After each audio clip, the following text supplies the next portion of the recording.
All right, so let's see if we can stay on topic today.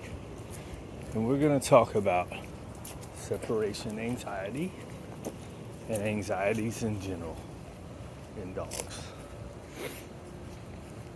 I think it's pretty rare that they actually have that stuff. It's stuff that we do that reinforces anxieties and fears that makes it become bad. I had a couple calls, a few calls this week. Let's go this way since he's peeing. Had a few calls this week and an email, but 2 calls, an email, and then this guy Sage was supposed to have. They said he had separation anxiety. He's an 8-month-old puppy, right? So what he does is he will whine and bark for a second when you're leaving, but there's nothing more than that. But more than when you're leaving, he does it just when he's in the crate. Did I say in the crate? It's more of like a FOMO, right? Fear of missing out. When he's in the crate, when I'm there is when he'll do it. So he did it a couple times. It was real loud. So I just got up, I said, quiet, and I banged on the crate, right? So you say the word, you start the action of going to do the punishment or correction, right? And then there's the negative consequence, which is the sound version of hitting on the crate. So I did that like twice, right? And then it got to where I can just be like, right? So then after I hit the crate, I go, take it easy, buddy, you're all right, right? So I put a calm tone out after the punishment event, right? So the sound version of hitting on the crate. And now look, if he actually was a scared dog, I wouldn't do that. It's more of an annoying bark that he's doing. It's kind of a bratty behavior, if you want to call it that, right? Hey, let me out. So now when he still does it sometimes, right? So he's been here, I guess 3.5 days now. So now he'll do it at first, but he's real quiet. So since it's a lower level and it's quiet and he doesn't do any bark, it's just kind of, ooh, I can just ignore that, right? Because it's light. When it's real loud and annoying though, you got to do something about it. So there's that. Then every time I leave with another dog, whether he's in the crate or not, right? Now, I don't know if this really works for like the separation anxiety thing. It seems to work, but it's what I do because that's what they say to do. I like to throw the book at everything, right? So every time I leave with another dog, whether he's in the crate or not, I'll take a couple of cookies and I throw him away from where I'm leaving. So he has to back away from where my exit point. I say quiet and then I throw the cookies. I've been saying stay quiet. I don't know why, but they'll ring. They typically suck in the first word, but if you make one word more pronounced, they'll do that. Like, as in, I'm saying stay quiet. I kind of accentuate. That's the word.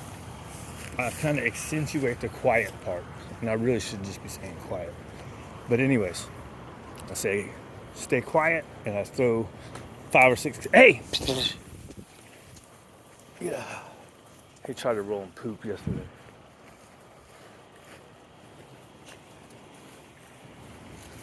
Yeah, he tried to roll and poop.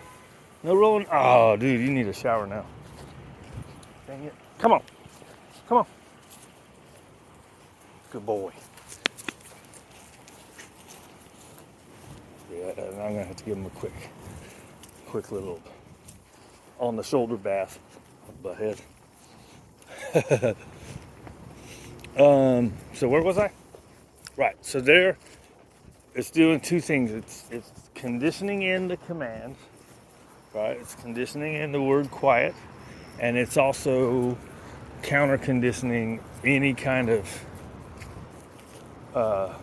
activity. Let's call it like the need, him feeling the need to whine or bark when I leave, right? Giving him good things when I'm leaving. And then when he's in the crate, when he starts to whine, as long as he's not doing a demand bark, I just ignore it, right? So a lot of times what people will do is they'll whine, the dog will whine, and then they'll be like, "Oh, you're okay, buddy," and they talk to him, right? Well, when it's a really mild time, that's the time to ignore it before it turns into frustration and a barking. Good boys. All right, so the time to ignore it is the early times, and unfortunately, that's usually when people try to console the dog and comfort the dog, and what it ends up doing is it ends up reinforcing that behavior, reinforcing that fear, or I guess we'll call it anxiety. At that point, I don't think it's anxiety yet. What is this stuff in the middle of the sidewalk? People are weird, dude.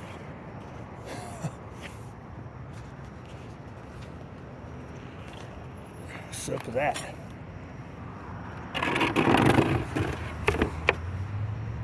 Put that right there.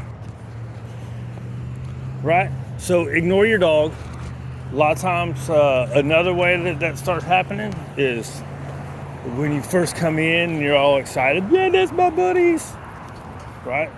And even if that, right, because you're making a big deal out of leaving. Oh, that's what it is. Leaving and coming back. Right? Highs and buys should be pretty mellow. So even if that in itself doesn't start turning into an anxiety, you're reinforcing an excited state, right? Which, I mean, it's hard because you get home, they're like, "Hey, buddy, what's up?" So usually what I do when I get back is I'll do a real quick one. "Hey, what's up?" Right? So I'll do it, even though they're excited, I'll be like, "Hey, what's up, bud?" And I'll give them a quick little pet.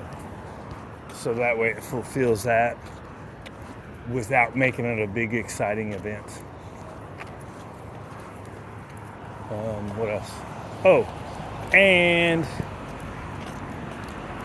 like when I go for a longer walk, I give him the stuffed Kong, whether he's in the crate or not, right? So all the shorter times, like when I take Chico, he goes longer. If I'm going, like when I go to Oscar today, I'll give him a Kong when I leave, a stuffed Kong.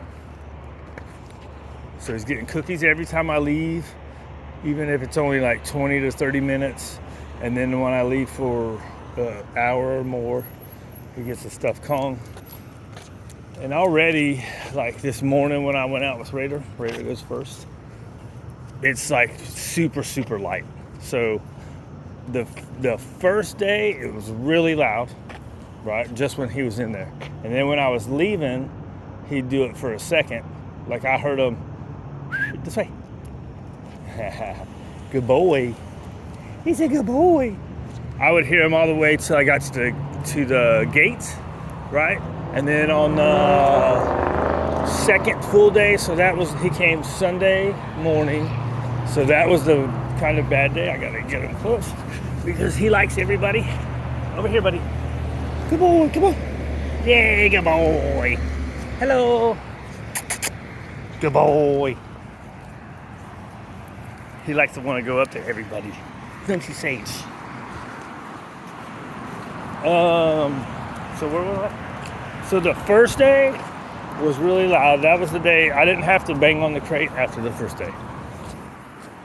But whenever I left, I was doing the cookies on the first day. The second day, it lasted a little bit longer. And then starting Tuesday, so Monday, it was less. It was when I would leave the apartment all the way to the gates, he'd be making noise. Now, I don't know if my wife came out and told him to shut up. She usually doesn't, even if I tell her she needs to. But then Tuesday, he wasn't doing it. Like, I would go out the gate and I'd take like maybe 3, 4, 5 steps, and he'd be like, "Whoa, whoa," and then it would be over. So to me, that's okay. That's acceptable. Uh-oh, we got you wrapped up. Come here, buddy. Yeah, good boy. Good boy. Let's get this off your leg. Whoa. There we go. I think he's looking for the spot he tried to roll in yesterday. Little poopies. No rolling in poopies, you sick little boy. Boys are so gross. What's that old little poem? Oh, we gotta go. This is too long. Anyways, ignore your dog more. Don't give them so much love. Give them love, just not so much. Pick the right times. Don't try to console or comfort them. And when you do, neutral tones and energy. Come on, buddy, this way. There you go. We're gonna start making you walk away from all the poo-poos. I don't know when you're gonna roll them. Butthead. he's super sweet. You're a super sweet guy. Sage. Yeah, good boy.